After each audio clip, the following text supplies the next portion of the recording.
My phone rang at 2:14 a.m. on a Tuesday night, the kind of hour that makes your chest tighten before you even reach for the screen. When I saw my mother's name, I didn't feel surprised. I felt something heavier, like I already knew this call wasn't about me. It never was. I answered anyway. "Lila," she said, her voice low and controlled, not worried, not warm. "Tomorrow night, you need to come to dinner. Your brother and Claire are hosting. Her parents will be there." I sat up in bed, the room still dark, the city of Chicago silent outside my window. "Of course," I said. "Why wouldn't I be?" There was a pause. Not hesitation, calculation. "You can come," she continued, "but you need to keep your mouth shut." That landed harder than the call itself. I blinked, trying to process what she had just said. "I'm sorry, what?" "Don't make this difficult," she snapped, the softness gone. "Claire's father is a judge. This is important for Ethan. We need everything to go smoothly." I leaned back against the headboard, staring into the dark. And me speaking would ruin that. "You have a tendency," she said carefully, like she was choosing words she'd used before, "to say things that aren't appropriate in certain settings." I almost laughed, but it didn't quite come out. "Appropriate," I repeated. "Just keep it simple," she added. "If anyone asks what you do, say you work in an office. No details, no stories, no opinions." There it was. Not just silence containment. I pressed my fingers against my temple. "Why does it matter what I say about my own job?" "Because this isn't about you," she said. "It's about your brother, and we can't afford for you to embarrass him. Not this time. Not this time." The words hung there familiar in a way that made my stomach tighten. I had heard versions of that sentence my entire life. Different situations, same message. Don't draw attention. Don't complicate things. Don't make anyone uncomfortable. I looked over at the chair by my bed, where my work bag sat closed, quiet, full of documents I had spent the last week reviewing. Evidence notes, case files. The kind of work that required precision, clarity, and most of all, a voice. "Fine," I said after a moment. "I'll be there." "And Lila," my mother added, her tone softening just enough to sound like concern, "please, just don't say a word unless you're spoken to." The call ended before I could respond. I stayed there, in the dark, for a long time, the silence settling back into the room like nothing had happened. But something had. I had been invited to my own family's dinner with conditions. Across the room, my phone screen dimmed, reflecting my face for a second, before going black again. For a moment, I considered not going at all. It wouldn't be the first time I had stayed away. But this felt different. Not urgent, not dramatic, just deliberate. I reached for the phone again and checked the address Claire had texted earlier that week, confirming the time and place. Like everything about tomorrow night was normal. 6 o'clock. Their house in Evanston. Family dinner. I set the phone back down and lay back against the pillow, staring at the ceiling. If all they needed from me was silence, I could give them that. I just didn't understand why it mattered so much this time. And for the first time in a long while, I couldn't shake the feeling that whatever was waiting at that table tomorrow night wasn't going to stay quiet. By Wednesday afternoon, I was already on the road driving north out of Chicago toward Evanston. The sky was overcast, that flat gray, that made everything feel quieter than it really was. Traffic moved steadily, and for once, I didn't turn on the radio. I let the silence sit with me. It wasn't uncomfortable. It was familiar. I had spent most of my life learning how to exist in silence around my family. When I was a kid, our dining room table had 6 chairs, even though there were only 4 of us. My mom, my dad, my younger brother, Ethan, and me. 2 extra seats, my mother used to say, for guests. But somehow, when people actually came over, the arrangement always shifted. Ethan sat next to my mom. Guests were placed close to them. And I would end up at the far end, near the wall, slightly out of the main conversation. No one ever told me to sit there. It just became understood. I remember one evening in particular. I must have been about 9. My dad had just come home from work, and Ethan had been talking nonstop about a soccer game he'd played that afternoon. My mom was smiling, asking questions, leaning in like every detail mattered. I had something to share too. I had gotten a certificate at school that day. Nothing huge, just recognition for a writing project. I held on to it all through dinner, waiting for a moment to bring it up. But the moment never came. At one point, I tried anyway. I said I got something at school today, but my voice landed in the middle of Ethan's story. My mom raised her hand slightly, not even looking at me, and said, "Just a second, Lila." That second never came either. Dinner ended, plates were cleared. The certificate stayed folded in my lap until I went upstairs and tucked it into a drawer. I didn't cry. I didn't complain. I just learned. Learned when to speak. Learned when not to. Learned that some moments belong to other people. As I got older, the pattern didn't change. It just became more polished. Ethan was the one my mom introduced first. The one she described with pride, with details, with stories that grew a little more impressive each time she told them. I became the simpler version. "This is Lila," she would say. And then the conversation would move on. It wasn't that she disliked me, not in any obvious way. It was more like I didn't fit into the version of the family she preferred to present. At a stoplight, just before turning onto their street, I caught my reflection in the rearview mirror. I looked composed, professional, the same way I always did before walking into a courtroom. Only this wasn't a courtroom. There were no rules here, at least not the kind you could argue. My parents' house looked exactly the same as it always had. White siding, trimmed hedges, the porch light already on, even though it wasn't fully dark yet. Everything neat, everything in place. Inside, I could hear movement voices, dishes, the low hum of preparation. I stepped out of the car and stood there for a moment, looking at the front door. For a second, I thought about turning around, going back to the city, back to a life where my voice wasn't something I had to measure. But then I thought about my mother's voice the night before. "Don't say a word." It wasn't new. It was just clearer this time. I walked up the steps and let myself in. The smell of roasted chicken and something sweet, maybe apple or cinnamon, filled the air. My mom was in the kitchen, already moving quickly, between the stove and the counter. She glanced at me briefly, then smiled the kind of smile meant for an audience. "You're here," she said. "Good. Just remember what we talked about." Ethan appeared from the hallway, adjusting his shirt, relaxed, in a way I had never quite been in this house. "Hey," he said, like this was just another normal night. "Hey," I replied. I set my bag down near the door, careful out of the way, already placing myself where I knew I belonged, at the edge of things. And as I followed them into the dining room, I noticed the table had been set for 8. My eyes moved across the chairs, counting without meaning to. And there it was, one seat at the very end, waiting. My mother was still adjusting the place cards when I stepped farther into the dining room. She had switched to her hosting face completely. Now, chin lifted, movements, efficient voice, lighter than it had been on the phone. If someone walked in at that moment, they would have seen a thoughtful mother preparing a beautiful dinner for her son and his future in-laws. They would not have seen the call at 2:14 in the morning. They would not have heard, "Keep your mouth shut." I stood near the doorway for a second, taking in the room. The tablecloth was pressed flat, without a wrinkle. Crystal glasses, cloth napkins folded into neat shapes, 8 place cards written in my mother's careful handwriting. Ethan and Claire in the center, Claire's parents close by. My father, Richard, beside my mother, and me exactly where I had expected to be, at the far end, almost decorative. My father came in from the den with a bottle of wine in his hand. He gave me a quick nod, the kind that said hello without inviting a conversation. "Traffic bad?" he asked. "Not really," I said. He nodded once, then turned to Ethan to ask whether the roast was ready.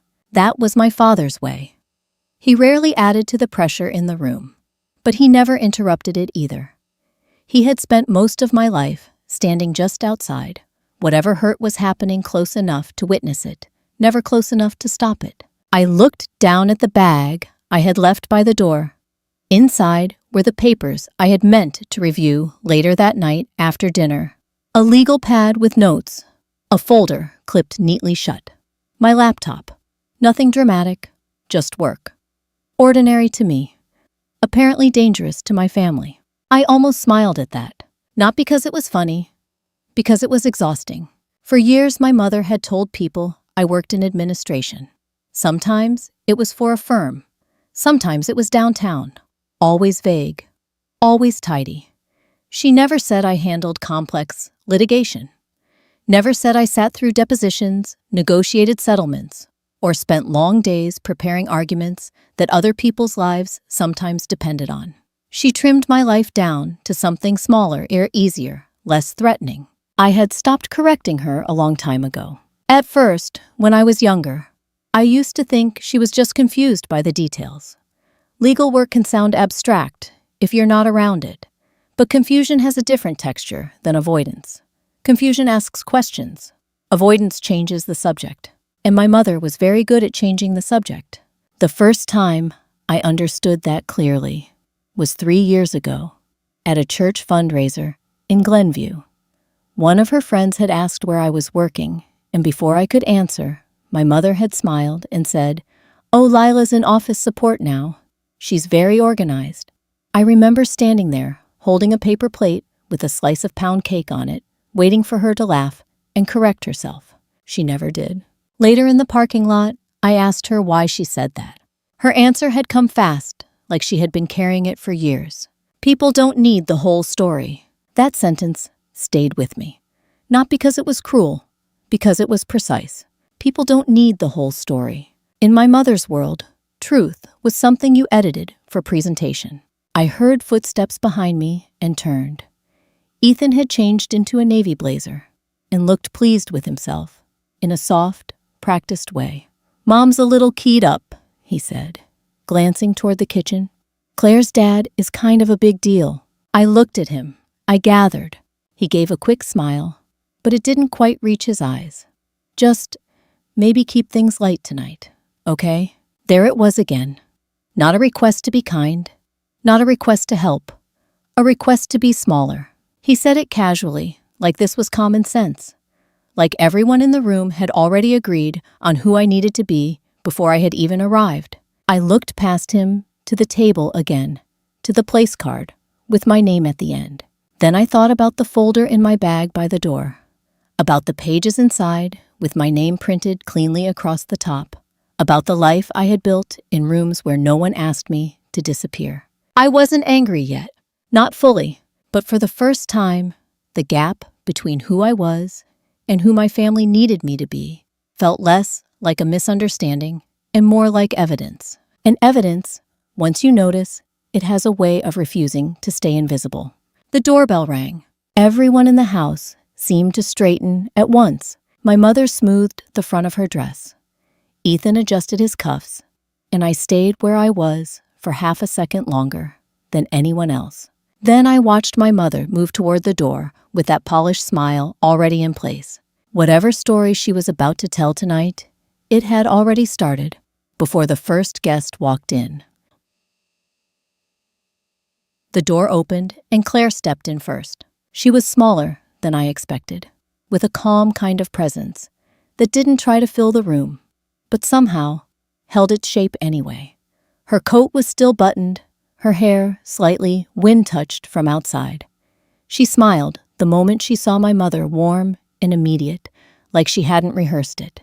"Hi," she said, stepping forward. "Thank you for having us." My mother's smile widened just enough to match the tone. "Of course, Claire. We're so happy you're here." They hugged lightly, careful, polite.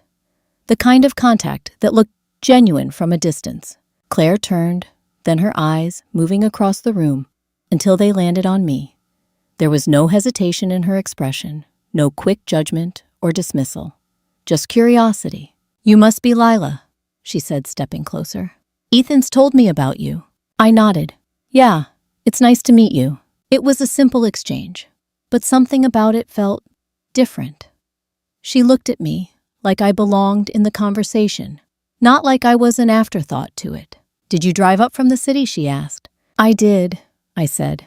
"It wasn't too bad." "Oh, Leela just works in an office downtown." My mother cut in, smoothly, appearing beside us with a tray of glasses. "Nothing too exciting, but it keeps her busy." Claire's eyes flicked briefly toward my mother, then back to me. The pause was small, almost invisible, but it was there. Still, Claire said gently, "Chicago's not exactly an easy commute." I gave a small smile. "You get used to it." Before she could ask anything else, my mother handed her a glass. "Here, let me get you settled.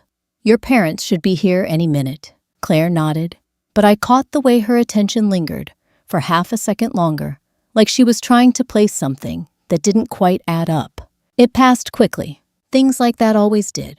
We moved into the living room while my mother continued orchestrating the space, adjusting cushions, checking the kitchen, calling out small instructions to my father and Ethan. Every movement had purpose. Every detail was curated. I stayed near the edge of the room, glass in hand, watching more than participating. Ethan slipped into conversation easily, laughing a little louder than usual, explaining details about his work in a way that sounded polished but slightly rehearsed. Claire listened, nodding, asking questions that made him expand just enough to sound impressive. My father stood nearby, adding the occasional comment, reinforcing the narrative without drawing too much attention to himself. And my mother, she watched everything, not in an obvious way, but her eyes tracked the flow of conversation, stepping in when needed, smoothing over pauses, redirecting topics before they could settle anywhere unpredictable. I had seen her do this before, control the story without ever looking like she was controlling it. At one point, Claire turned back to me. "So what kind of office work do you do?" The question landed gently, but it carried weight. I opened my mouth just slightly. "Administrative support," my mother answered from across the room, not missing a beat. "She's very detail-oriented." Claire nodded again, polite, but this time the pause was longer. "Oh," she said, "that sounds important." I gave a small nod, letting the answer settle where it had been placed. Important enough to exist, not important enough to explain. Across the room, my mother caught my eye for just a second. Not a smile, not a warning, just a reminder. Stay in place. The sound of a car door closing outside broke the moment. Everyone shifted at once, subtle but coordinated. My father set his glass down. Ethan straightened his posture. My mother smoothed her hands over the front of her dress again, already moving toward the door. Claire's expression brightened. "That's them." I stayed where I was, my fingers tightening slightly around the stem of the glass. There was a rhythm to all of this. Arrival, greeting, placement. Everything moving towards something that hadn't happened yet, but already felt set. From where I stood, I could see the dining room table. Again, the place cards, still perfectly aligned. The seat at the end, waiting exactly where it had been. Not an accident, a decision. And as the front door opened and voices carried in from the hallway, something shifted, not in the room, not yet, but underneath it. A sense that whatever version of the story had been prepared for tonight might not hold once everyone was seated. Claire's parents entered with the kind of presence that subtly shifted the air in the room. Her mother, Diane Whitman, moved with practiced ease, gracious, observant, the kind of woman who noticed everything without making it obvious. But it was her father who drew the center of attention without trying. Judge Robert Whitman didn't raise his voice or take up space in a dramatic way. He didn't need to. There was a stillness to him, something measured and deliberate, the kind of presence that made people straighten slightly without knowing why. My mother greeted them with just the right amount of warmth, not too eager, not too distant. Names were exchanged. Hands were shaken. My father stepped forward, offering wine. Ethan smiled, confident, ready. I stayed where I was until Claire turned back toward me. "Dad, this is Lila, Ethan's sister," she said. The judge looked at me for the first time. It wasn't a long look, not yet, just enough to register to place me somewhere in the room. "Nice to meet you," he said. "You too," I replied. His gaze lingered for half a second longer than necessary, then moved on. If I hadn't been watching closely, I might have missed it. But I didn't. We moved to the table soon after. Plates were filled, glasses were passed. Conversations broke into smaller pieces, each one carefully guided by my mother's quiet redirections. I took my seat at the end of the table. Of course I did. From there, I had a clear view of everyone else. My mother at the center, Ethan beside Claire, her parents, close enough to engage easily. My father slightly turned toward them, reinforcing, agreeing, supporting. And me, far enough away that I didn't interrupt the shape of things. Dinner began smoothly. Stories about Ethan's work, mentions of future plans, small, polished anecdotes that painted a picture of stability, success, forward motion. I noticed how my mother chose her words carefully, how she expanded certain details and softened others. Every sentence had a purpose. Every omission did too. Claire asked questions when appropriate. Her tone, thoughtful. Her attention, genuine. Diane listened closely, occasionally, adding something that revealed she was keeping track of more than just the surface of the conversation. And the judge, he didn't say much, but every now and then I felt it again, that glance. Brief, focused, returning. At one point, Claire turned slightly in her chair, looking down the length of the table toward me. "Lila," she said, "I feel like we didn't really get to talk earlier. What exactly do you do in Chicago?" The question came naturally. No tension in her voice, no challenge, just curiosity. For a moment, everything around me seemed to slow. I was aware of my mother before I even looked at her. The slight shift in her posture, the way her hand paused near her glass. "Administrative work," she said quickly, before I could respond. "She's always been very organized." There was a small, polite murmur of acknowledgement around the table. Conversation tried to move on, but something didn't quite settle this time. Claire didn't look away immediately. Her eyes stayed on me, not confrontational, just waiting. Not for a different answer, for mine. I could feel the weight of it then. Not just the question, the pattern. The years of letting someone else speak first. The quiet corrections I never made. The way my life had been edited down into something easier to explain. I looked down at my plate for a second, then back up. No one was watching closely enough to expect anything different, except maybe one person. At the far side of the table, the judge's gaze had returned again, not intrusive, not demanding, just present, like he was listening even in the silence. I realized something in that moment. It wasn't anger. It wasn't defiance. Just a simple, quiet awareness. If I said nothing now, I wasn't just protecting my mother's version of the story. I was agreeing with it, and that felt final, more final than any argument I had avoided. My fingers tightened slightly around my fork, then relaxed. I started. My mother's voice came again lighter, this time almost laughing. "Lila's always been modest.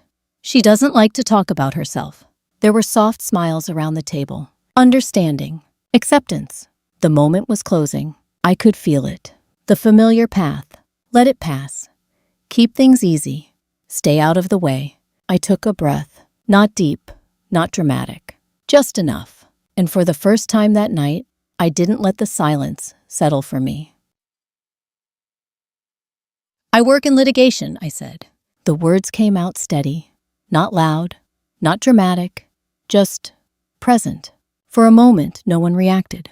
It was the kind of silence that didn't feel heavy, yet more like something had shifted slightly. Just enough to be noticed, not enough to be named. Across the table, my mother's hand stilled against her glass. Claire blinked, processing. "Litigation." She repeated her tone, curious rather than skeptical. "Like legal work." I nodded. Yes. I didn't add anything more. I didn't need to. The word itself carried weight. Not because of how it sounded, but because it didn't match the version that had already been presented. My mother let out a small, controlled laugh.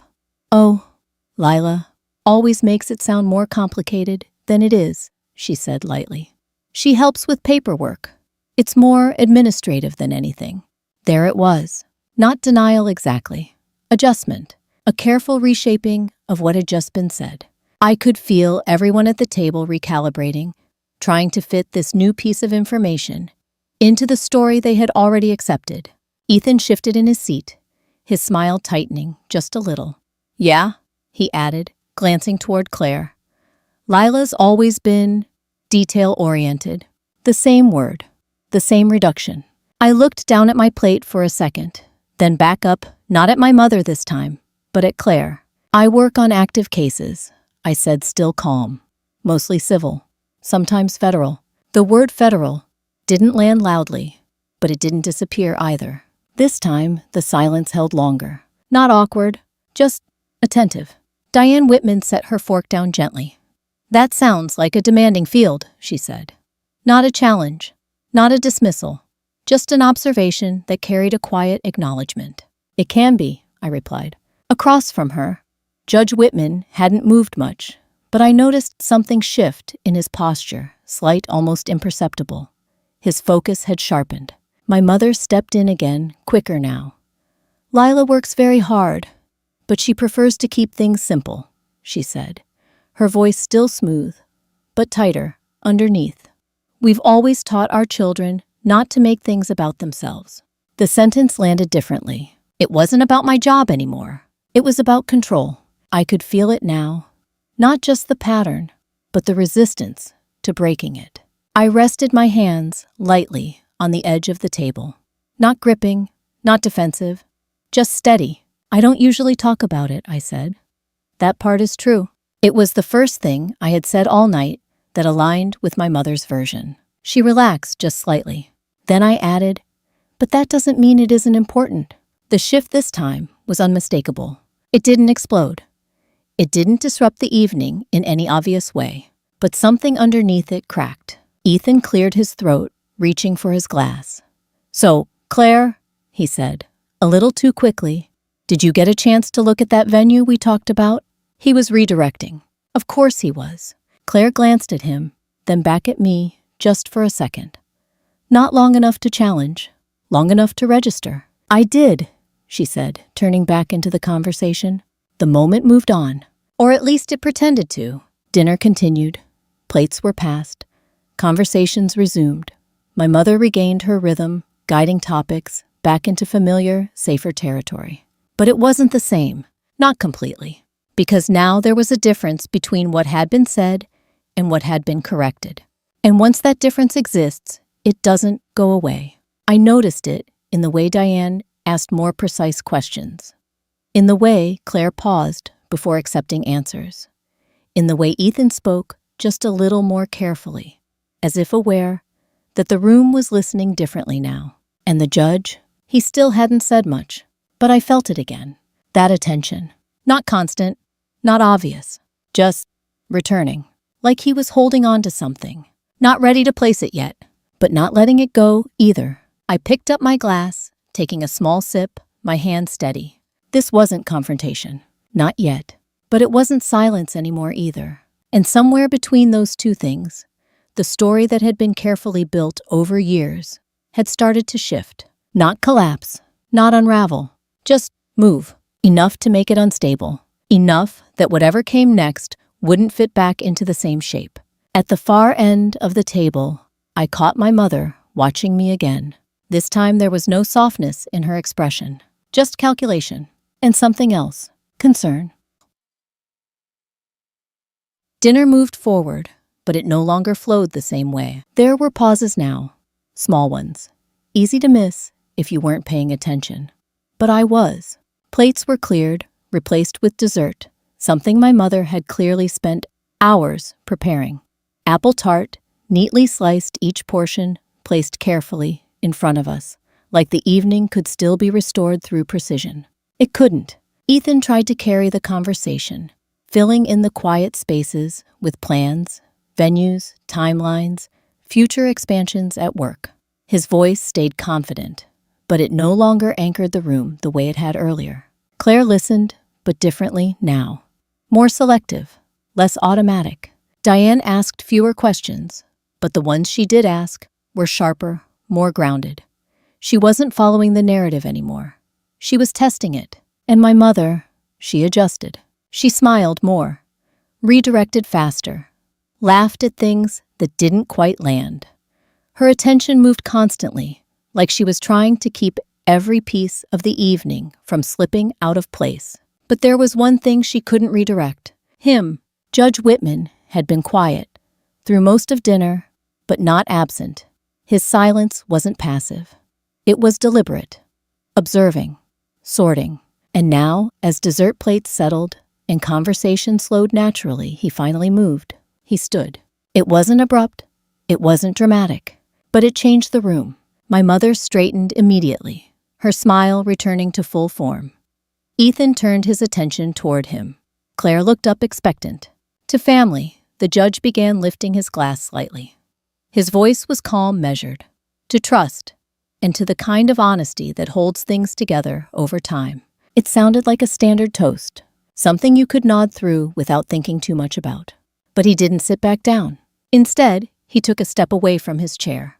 Then another. The movement was slow enough to feel intentional, but not slow enough to call attention to itself, until people realized he wasn't returning to his seat. He was walking around the table. My mother's hand tightened around her fork. I could see it even from where I sat. He passed behind Ethan, then Claire, then my father. And then he stopped, right next to me. The room didn't fall silent all at once. It happened in layers. One conversation stopping, then another. Then the quiet settling in, like everyone had reached the same realization at slightly different moments. He looked down at me, not casually, not politely, carefully. "I'm sorry," he said, his tone still even, "but I feel like I've seen you before." The words didn't land loudly, but they landed clearly. My mother let out a quick, controlled laugh. "Oh, Lila doesn't get out much socially." She said the sentence, arriving too fast, too practiced. She mostly keeps to herself. It was a deflection, a familiar one. But this time, it didn't redirect anything. The judge didn't look at her. He kept his eyes on me. And for the first time that night, there was no ambiguity in his attention, no searching, just recognition trying to surface. "You said you work in litigation," he continued. "Federal occasionally." I felt every person at the table shift, not physically, but in awareness. He had been listening. More than that, he had remembered. "Yes," I said. My voice didn't shake. It didn't need to. He nodded slightly, as if confirming something to himself. Then he said, "Have you ever appeared in a case involving municipal contracts in the last year?" The question was specific, too specific to ignore, too precise to dismiss. My mother's chair scraped lightly against the floor as she adjusted her position. "I'm sure there are many people in that field," she started. But this time her voice didn't carry, not the way it usually did. Because the room wasn't following her anymore. It was waiting. Not for her version, for mine. I felt it then. Not pressure, not fear, something sharper. Consequence. Whatever I said next wouldn't just stay at this table. It would move through it, change it, and maybe not in a way I could control. I glanced briefly across the table. Ethan's expression had tightened completely, now his earlier confidence replaced with something more rigid. Claire was watching me closely. Diane's gaze was steady focused. And my mother, she wasn't smiling anymore. She was watching me like she was trying to calculate how much damage had already been done. The judge was still standing beside me, waiting. Not impatient, just certain that the answer mattered. I set my fork down gently, and for the first time that night, I understood the risk clearly, not of speaking, but of being seen. "Yes," I said. The word didn't come out fast. It didn't need to. It settled into the room with a kind of quiet weight, like something finally placed where it had always belonged. The judge didn't react immediately. He just held my gaze for a second longer, then gave a small nod. "That's what I thought," he said. There was no accusation in his voice. No surprise either. Just confirmation. Across the table, my mother's posture shifted again, sharper this time. "I'm sure there are many cases like that," she said. Her tone still controlled, but tighter now, as if she was trying to pull the conversation back before it moved any further. But it already had. Judge Whitman finally turned his attention toward her, polite but steady. "There are," he said, but not many attorneys handle them the way she did. The sentence didn't raise his voice, but it changed the structure of the room. Not completely, not yet, but enough.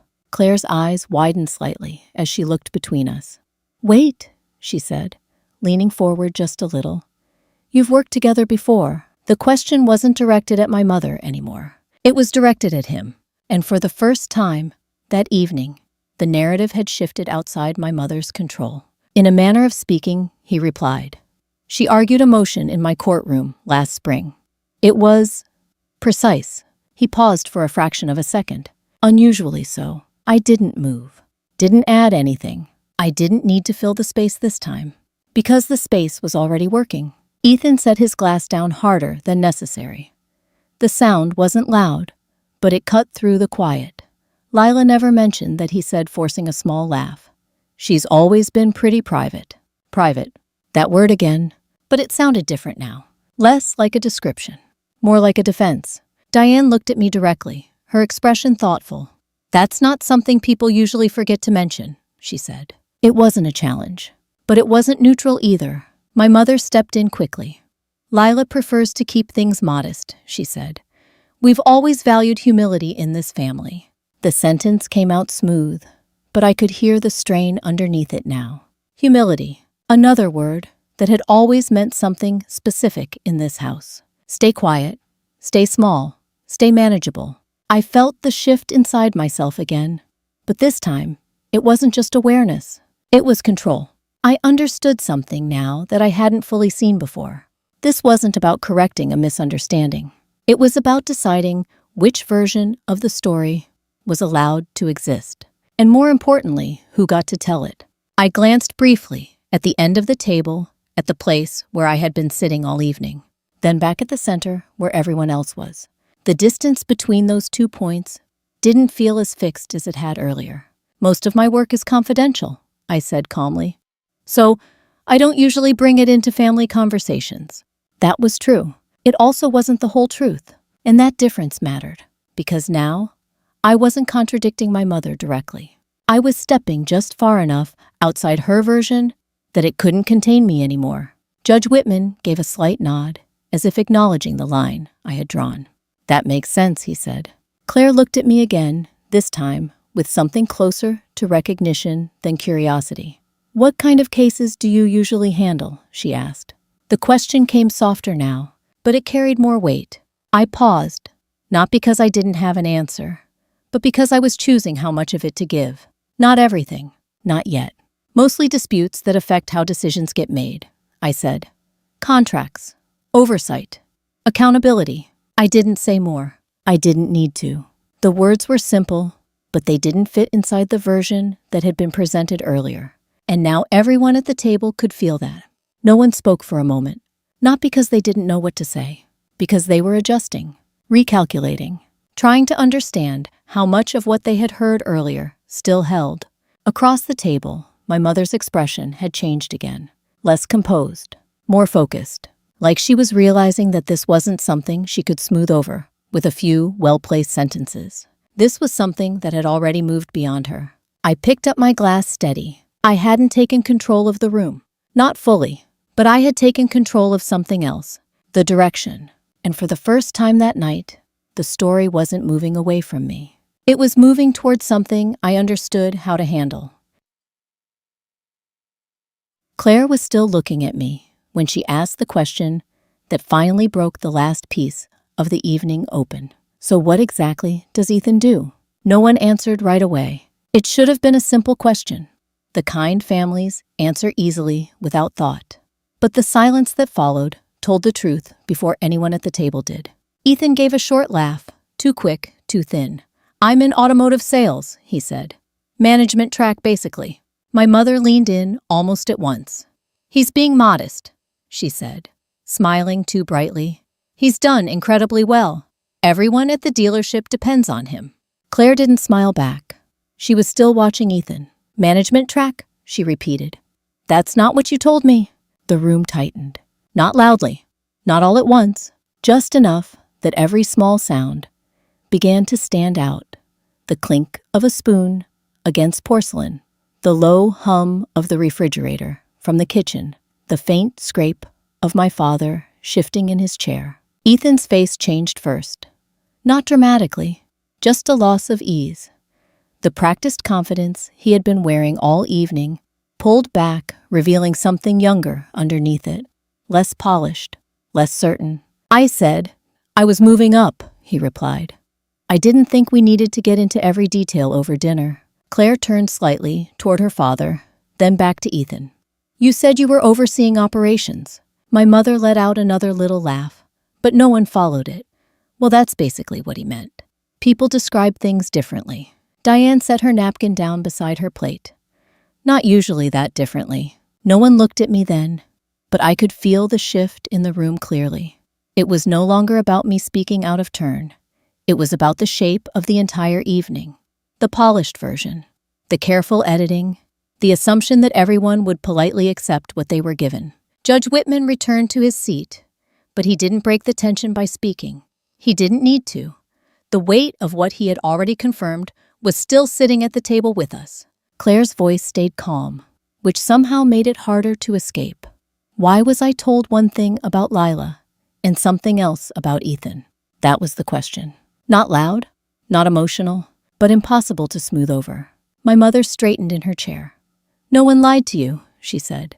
"We were just trying to keep the evening comfortable." Comfortable. The word hung there almost absurd now. Claire looked down the table toward me, then back at my mother. Comfortable for who? My father opened his mouth slightly, then closed it. Ethan stared at his plate. My mother's expression hardened, in a way I had seen before, usually, when control slipped and she needed someone else to blame. "Lila has always had a way of making things more complicated than they need to be," she said. There it was, the pivot. Not to the truth, to the familiar scapegoat. For a second, the old instinct rose in me. The urge to absorb it, quiet. It let the moment pass. But it didn't hold the same power now. Not after being seen clearly. Not after watching the room stop rearranging itself around her comfort. I set my napkin beside my plate. I answered a question I said. Nothing more. I didn't defend myself. I didn't explain. I didn't need to, because now the room had context. Now they had comparison. And once people see a pattern, they start noticing where else it lives. Claire pushed her chair back slowly. The movement was controlled, but final. "I think I need some air." Ethan looked up immediately, Claire, but she was already standing. Diane rose after her. Her not rushed, just firm. Judge Whitman stood as well, his expression unreadable but settled. My mother's voice lost its polish completely. "Surely we don't need to make this into something bigger than it is."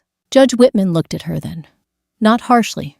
Worse than that, plainly. "That depends," he said, "on whether this is the first time anyone in this room has been expected to become smaller for someone else's comfort." No one answered. No one could. Claire walked toward the hallway, Diane beside her. Ethan stood halfway, unsure whether to follow. My father remained seated, his silence no longer neutral, just late. I stayed where I was, not triumphant, not relieved, just very, very still, because the karma in a room like that didn't arrive as shouting or spectacle. It arrived as recognition, as the moment when a lie could no longer pass as manners. And once that happened, nothing at the table looked stable anymore. Not the engagement, not the family story, not the seat they had saved for me at the end. The front door closed softly behind them. Not slammed, not dramatic, just final. For a few seconds, no one at the table moved. The air still held the shape of what had just happened, like something invisible hadn't quite settled yet. Ethan was the first to break it. "What was that?" he said, his voice tight, looking toward the door, as if Claire might walk back in and undo it. But she didn't. My mother turned sharply toward me instead. "You couldn't just let things be," she said. No softness now, no performance, just frustration stripped of everything else. You had to make it about you. I didn't answer right away, because for the first time, the accusation didn't land the way it used to. It didn't feel like truth. It didn't even feel like something I needed to defend against. My father stood slowly, collecting a few plates that didn't need to be cleared yet. His movements were careful, like he was trying to create noise where there wasn't any something to fill the silence without stepping into it. Ethan pushed his chair back. "This was important," he said, looking at me now. "You knew that." I answered questions, I said. That was all. No explanation, no escalation. Just the fact. My mother shook her head. "There's a way to do that without disrupting everything." Disrupting everything. I looked down the table again at the carefully placed settings, the folded napkins, the dessert no one had finished. Everything had been arranged to tell a certain story, and now it couldn't hold. "I didn't change anything," I said quietly. "I just didn't keep pretending." The room fell still again, but it was a different kind of silence this time. Not tense, not waiting, just clear. My mother opened her mouth, then stopped. For a moment, she looked like she might say something else, something sharper, something meant to regain control. But she didn't, because there was nothing left to rearrange. Ethan turned away, first running a hand through his hair, pacing once across the room before stopping near the window. My father carried the plates into the kitchen, his silence heavier now, not neutral anymore. And my mother, she sat down, not gracefully, not deliberately, just sat, like something inside the structure she had built had finally shifted out of place. I stood up slowly, my chair barely making a sound. No one stopped me. No one told me to stay. I walked to the front door, picking up my bag from where I had left it earlier in the evening. It felt the same in my hand, solid, familiar mine. I paused for a second, not because I was unsure, but because I wanted to understand what I felt before I left. It wasn't victory. It wasn't relief. It was something quieter, something steadier. Like a line had been drawn not between me and them, but between who I had been in this house and who I was no longer willing to be. "I'll call you," my father said from the kitchen, not turning around. I nodded, even though he couldn't see it. My mother didn't speak. Ethan didn't either. And for once, that silence didn't feel like something I had to carry. Outside, the air was cooler. The street was quiet, the kind of quiet that comes after something has ended, but hasn't fully settled yet. I walked down the steps, past the window, where the dining room light still glowed behind the curtains. The table was still there, the seats still in place, but whatever story had been sitting at that table earlier was gone. I got into my car and sat there for a moment, hands resting lightly on the wheel. For most of my life, I thought being part of a family meant fitting into whatever shape they needed. Tonight showed me something else. Sometimes being part of a family means refusing to disappear inside it. I started the engine, the sound steady and familiar, and pulled away from the curb. Not running, not escaping, just moving forward. And for the first time in a long while, I didn't feel like I was leaving something behind. I felt like I was finally taking something with me, myself. If you've ever had to choose between keeping the peace and telling the truth, I'd really like to hear your story. Sometimes the hardest part isn't speaking, it's accepting what changes when you do. If this resonated with you, consider staying for the next story. You're not the only one learning how to be seen.